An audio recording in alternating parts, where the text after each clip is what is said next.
नमस्कार दोस्तों, स्वागत है आप सभी का। आज इस वीडियो में हम पूरे वर्ल्ड का लार्जेस्ट रिफ्यूजी फेस्टिवल को कवर करेंगे। जी हाँ, आपने ठीक सुना, रिफ्यूजी फेस्टिवल। ये रिफ्यूजीज़ का फेस्टिवल होता है दुनिया में सबसे बड़ा। ये मलावी देश में होता है। कहाँ है मलावी देश, इसको भी देखेंगे। इसका नाम है तुमेनी फेस्टिवल। काफ़ी नई चीज़ें आपको सीखने को मिलेंगे। अभी हाल ही में ये फेस्टिवल मनाया गया है, इसलिए काफ़ी खबरों में भी है, तो इसलिए इस वीडियो को अंत जरूर देखिएगा। आपके एग्जामिनेशन के लिए काफ़ी इंपॉर्टेंट है। अगर आप चैनल पर नए हो तो चैनल को सब्सक्राइब अवश्य करिएगा। Politics, economy, GK, geography, science, marketing, ecology की तमाम वीडियोस के लिए एक बार हमारे पेज को जरूर चेक करिएगा। आप किसी भी एग्जाम की तैयारी कर रहे हो, हमारी पेज को करंट अफेयर की बाकी वीडियोस को देख के आपको काफ़ी हेल्प मिलने वाली है। इसे समय निकाल के हमारे चैनल को जरूर चेक करिएगा। चलिए शुरुआत करते हैं। देखिए, तुमेनी फेस्टिवल, इसको 2014 में फाउंड किया गया था, यानी इस फेस्टिवल की शुरुआत 2014 में हुई थी।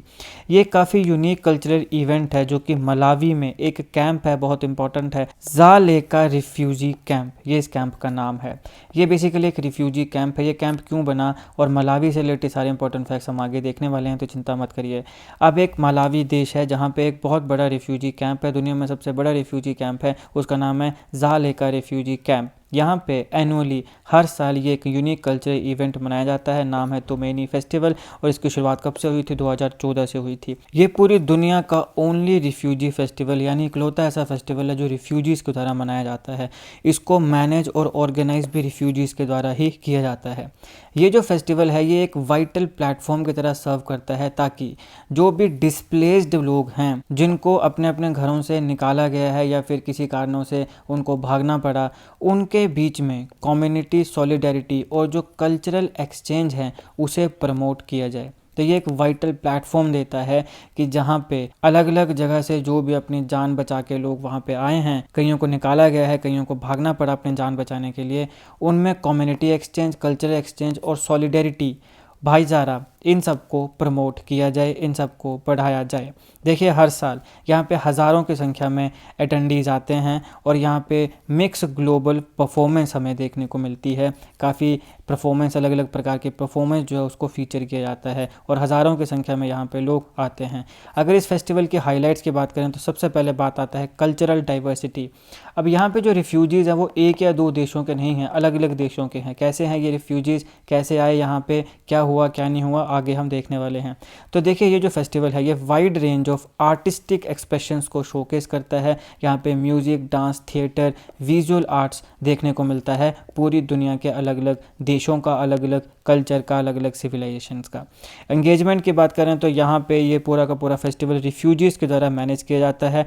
तो ये डीप सेंस ऑफ इन्वॉल्वमेंट और एम्पावरमेंट, सशक्तिकरण जो है उसकी एक सेंस को इनकरेज करता है रिफ्यूजी कम्युनिटी के बीच में। फिर आता है रिकॉग्निशन। अगर हम रिकॉग्निशन की बात करें तो 2024 में इसे COR अवार्ड यानी कल्चर ऑफ रेजिस्टेंस अवार्ड मिला था, और ये रिकॉग्नाइज करता है, यहाँ पे इस फेस्टिवल को ये अवार्ड जो मिलता है तो ये रिकॉग्नाइज करता है कि यहाँ पे आर्ट्स के माध्यम से किस प्रकार से रिफ्यूजीज़ के बीच में उनके कल्चर को प्रिजर्व करने की बात हो रही है और किस प्रकार से ये सॉलिडेरिटी, भाईचारा बढ़ाने में अपना कॉन्ट्रीब्यूशन दे रहा है और भाईचारे पे, सॉलिडेरिटी पे या कल्चर प्रिजर्वेशन में अपना इम्पैक्ट डाल रहा है। अब ये कहाँ मनाया जाता है? ये मलावी देश में मनाया जाता है। देखिए, मलावी साउथ ईस्टर्न अफ्रीका का एक लैंड लॉक्ड नेशन है। यहाँ पे आप ध्यान से देखिए, ये है मलावी। लैंड लॉक्ड नेशन का मतलब हुआ कि चारों तरफ से इसके देशों से ये घिरा हुआ है, मतलब ये किसी नदी के किनारे पे नहीं है, किसी रिवर या किसी ओशन के किनारे पे नहीं है। तो यहाँ पे ये मतलब हुआ लैंड लॉक्ड नेशन का। तो मलावी जो है ये लैंड लॉक्ड नेशन है। ये देखो, ये पूरा अफ्रीका है और यहाँ पे ये जो देश है ये है मलावी, साउथ ईस्टर्न अफ्रीका। देखो, ये नॉर्थ, साउथ, ईस्ट, वेस्ट, तो ये कहाँ पे है? ये है यहाँ पे साउथ ईस्टर्न अफ्रीका में ये लैंडलॉक्ड नेशन है। ये अपने ब्यूटीफुल लैंडस्केप और रिच कल्चरल हेरिटेज के लिए जाना जाता है। अब हालांकि यहाँ पे कल्चर की काफ़ी रिचनेस है, यहाँ पे काफ़ी सीनिक ब्यूटी है, लेकिन उसके बावजूद भी मलावी पूरी दुनिया में पुअरेस्ट कंट्रीज़ में से एक कंट्री माना जाता है। क्योंकि देखो, यहाँ पे जब ब्यूटी की बात करते हैं या कल्चर की बात करते हैं तो इसका इकोनॉमी के साथ क्या लेना देना? इसका इकोनॉमी के साथ सिर्फ और सिर्फ लेना देना टूरिज़्म पे है, कि यहाँ पे अगर टूरिज़्म आएगा तो ही बात है। अब टूरिस्ट वहाँ पे आता है जो सेफ भी हो, ऐसा नहीं है कि सुंदर ही हो। अगर मान लो कोई जगह बड़ी सुंदर है लेकिन वो सेफ़ नहीं है तो तुम जाओगे वहाँ पे? भैया, जान है तो जहान है। अगर जान बचेगी तब तो सुंदरता देखेंगे, जान ही नहीं बची तो सुंदरता कैसे देखेंगे?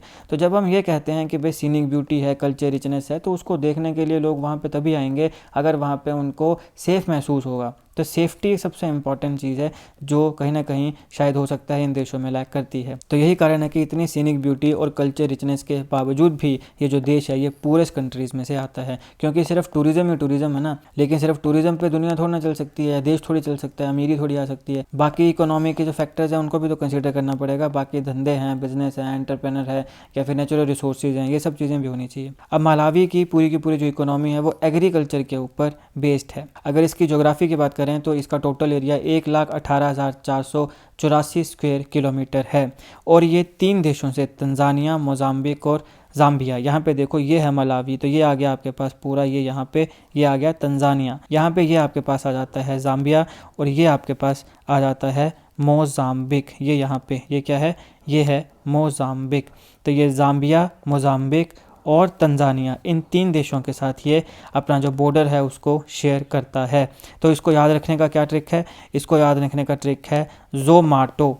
ज़ोमैटो आप सब जानते हैं, एक फूड डिलीवरी ऐप है, तो ज़ोमैटो से आप याद रख सकते हैं। मलावी को कौन से 3 देश बॉर्डर करते हैं, ज़ोमैटो। जेड से आपके पास आ जाएगा ज़ाम्बिया, फिर मो से आपके पास आ जाएगा मोजाम्बिक और टो से आपके पास आ जाएगा तंजानिया। तो ये 3 देश हैं जो मलावी को सराउंड करते हैं। कैपिटल की बात करें तो लिलोंग्वे ये इसकी कैपिटल है। लैंग्वेजेस की बात करें तो इंग्लिश लैंग्वेज है और चिचेवा लैंग्वेज है। ये दोनों ही ऑफिशियल लैंग्वेजेस इस देश की हैं, चिचेवा लैंग्वेज और इंग्लिश लैंग्वेज।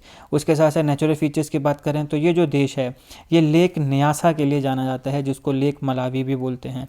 ये देखो ये बहुत बड़ा है, यहाँ पे आप देख सकते हो ये है लेक न्यासा, इसको लेक मलावी भी बोलते हैं और ये one of the deepest lake है पूरी दुनिया में। दुनिया में जितने भी डीपेस्ट लेक्स हैं उनमें से एक डीपेस्ट लेक कौन सा है, ये लेक न्यासा या लेक मलावी। अब देखो इसकी खासियत क्या है, पूरे के पूरे मलावी देश का 1/5 1/5 1/5 जो टोटल एरिया है उसको ये कवर करता है। जो पूरा टोटल एरिया है मलावी का, उसका जो 1/5 एरिया है वो सिर्फ ये एक लेक कवर करता है, दैट इज़ लेक न्यासा या लेक मलावी।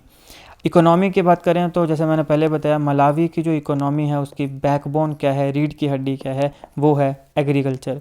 पूरे देश में जितने भी पॉपुलेशन है उसकी 80% जो पॉपुलेशन है उसको एम्प्लॉयमेंट मिलती है एग्रीकल्चर में। तो ये इतना इंपॉर्टेंट एग्रीकल्चर यहाँ पे आप देख सकते हैं। अब हमने बात करी ज़ालेका रिफ्यूजी कैंप की, जो दुनिया का सबसे बड़ा रिफ्यूजी कैंप है। कहाँ पर है, मलावी में, और यहाँ पे पूरी दुनिया का सबसे बड़ा लार्जेस्ट रिफ्यूजी फेस्टिवल मनाया जाता है, नाम है तुमेनी फेस्टिवल।